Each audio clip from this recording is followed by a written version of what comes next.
Estee Lauder was born in 1908 in New York, and at a young age she became fascinated in the beauty industry when her uncle started making skin creams in the family kitchen.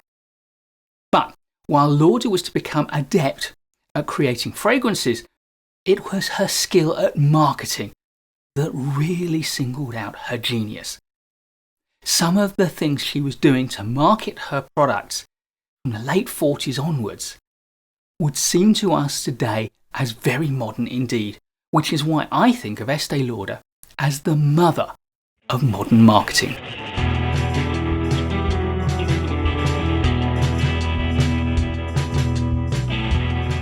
Lauder's first marketing method was branding.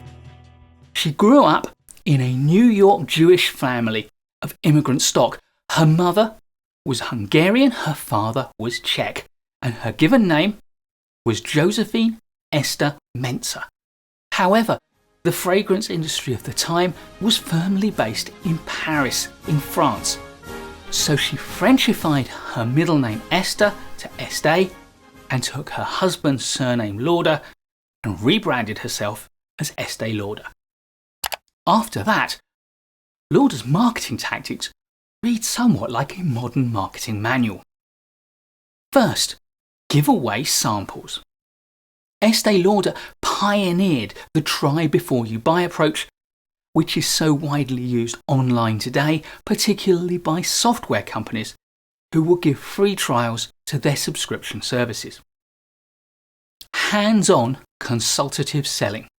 Going one step beyond the try before you buy approach, Lauder pioneered the idea of in-store beauty consultations. She believed that the best way to make a sale was to build a relationship with the customer, and a great way to do that was through physical contact. Her skilled beauticians were able to deliver fantastic results from her products, which encouraged the customer to buy. Lauder spent a great deal of her own time speaking with customers and training her beauty advisors.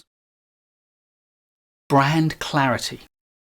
Lauder believed that every woman had a right to feel beautiful. As a result, her advertising portrayed a form of beauty which was both aspirational but also approachable to her potential customers. From 1962, Lauder would have one model who was the face of her brand. And these models have included famous actresses and supermodels. So, whether the image of beauty that they conveyed was truly approachable is questionable.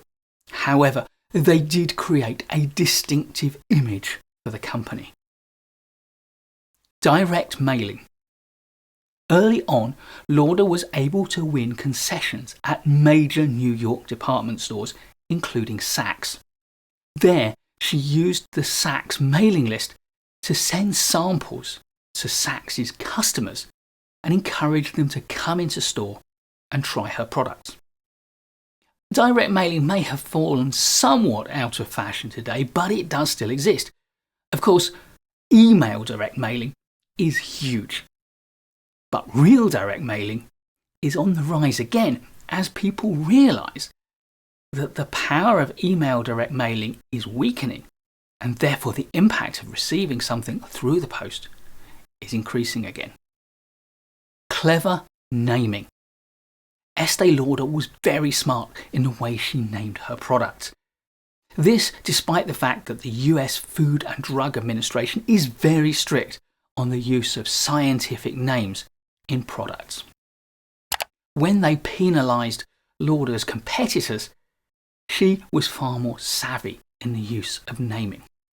Her advertising avoided making any scientific claims. However, her naming implied scientific efficacy without using scientific names. For example, Renutriv is meaningless in any scientific sense, yet its name carries a weight of scientific sounding meaning.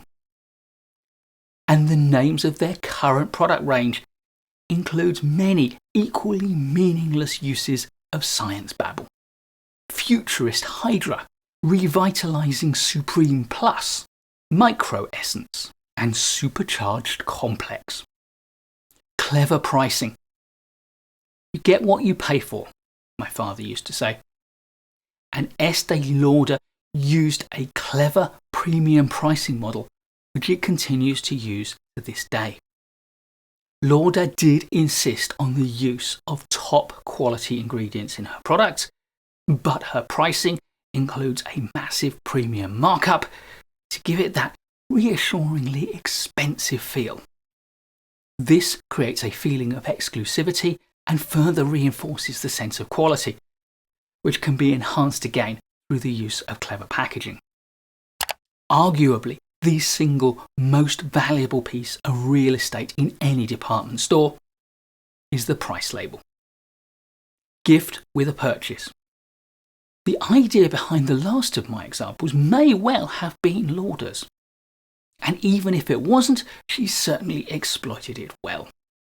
Lauder offered a gift with all expensive purchases, creating the double whammy of a feeling that what you're buying is good value, and yet it is still reassuringly expensive. And this was all long before the 3 for the price of 2 or the buy one get one free offers made our shopping bags ridiculously heavy. So Estee Lauder, the mother of modern marketing, showed us many of the techniques that are now used commonplace today.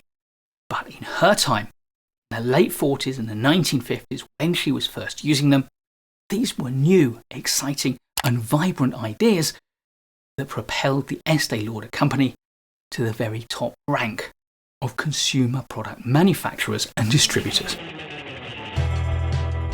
Please do give a thumbs up if you like this video. I'll be creating loads more great management courses content for you, so please subscribe to the channel and hit the notification bell so you don't miss any of it. I look forward to seeing you in the next video, and in the meantime, keep learning.